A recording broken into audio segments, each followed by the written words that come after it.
E já pensando nas aulas de 2022, escolas particulares começaram a reajustar as mensalidades. É nessa hora que é preciso ficar atento aos direitos do consumidor.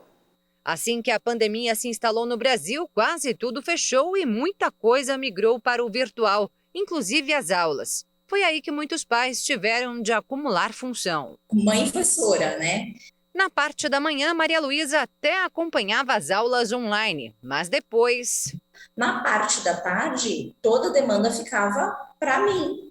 Tinha dias que era 8 horas da noite, ela ainda estava estudando, e aí isso começou sim a estressar. Até porque o incentivo veio só no começo da crise sanitária. A escola até por 2 meses nos concedeu um desconto de 5%, e aí depois disso tirou o desconto, continuou o preço normal. Um preço que Ângela aguentou pagar até o final de 2020. Mas quando chegou a hora de fazer a rematrícula, veio o reajuste. Tanto da mensalidade quanto do material.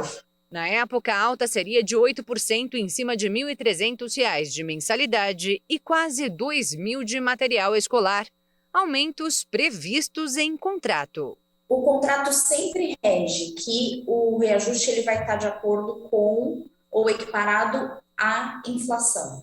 A lei permite que as escolas façam um reajuste por período anual ou semestral, dependendo da estrutura do curso, de acordo com a variação de custos. Elas têm que comprovar, quando elas forem solicitadas pelos pais, elas têm que comprovar qual foi exatamente essa variação de custos, mas elas têm esse direito de promover esse ajuste de acordo com isso, que pode ser, dentre outros índices, pode ser levado o índice oficial da inflação.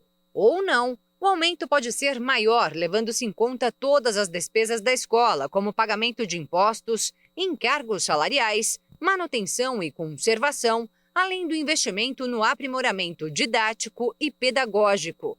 Mas, por outro lado, a escola não pode cobrar despesas que são de uso comum dos alunos.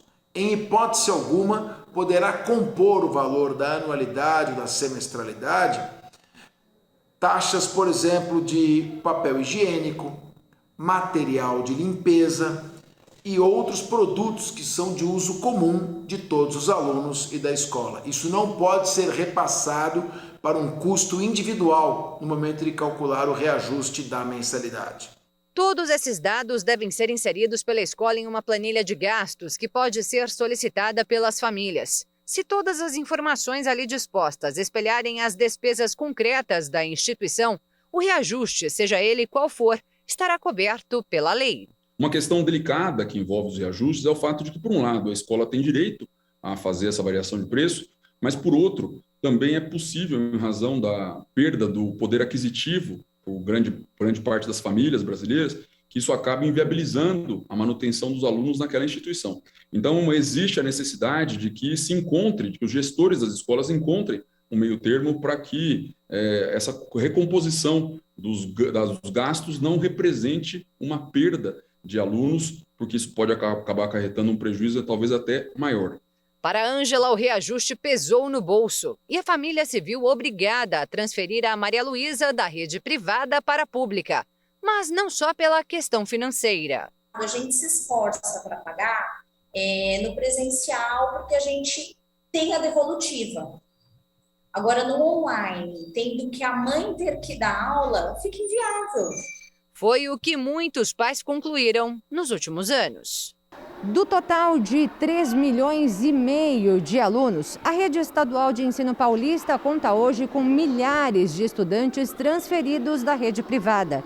Só no ano passado, mais de 16.600 estudantes pediram transferência.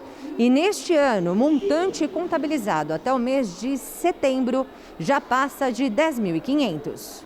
Estão solicitando vagas para vir para a nossa escola. Nossa escola está recebendo muito material, o prédio, eles valorizam e às vezes, porque também não estão podendo pagar as escolas privadas, A Ângela ficou contente com a troca. Disse que a nova escola da filha não deixa nada a desejar. Por isso, não pretende tirar Maria Luísa da instituição onde estuda. Mas mesmo que quisesse, não daria. Porque apesar da família não ter perdido renda durante a pandemia, tudo subiu. A gente não está falando nem de custo de vida luxuoso, a gente está falando do básico mesmo, do arroz, do feijão, do óleo, da carne. Então, não tem condições. Para quem ainda tem condições de pagar mensalidades escolares, a dica é tomar cuidado com os abusos. Importante também que os pais façam pesquisas, comparação de preços, de valores e denunciem ao PROCON no caso de ficar constatada alguma prática abusiva. É extremamente interessante que antes que os pais pensem num litígio, numa discussão judicial, que se tente uma composição, que se tente um acordo e que se faça uma negociação, porque para a escola é mais interessante conceder um desconto para um aluno, para alguns alunos, do que perder, pura e simplesmente, esses alunos para o próximo período.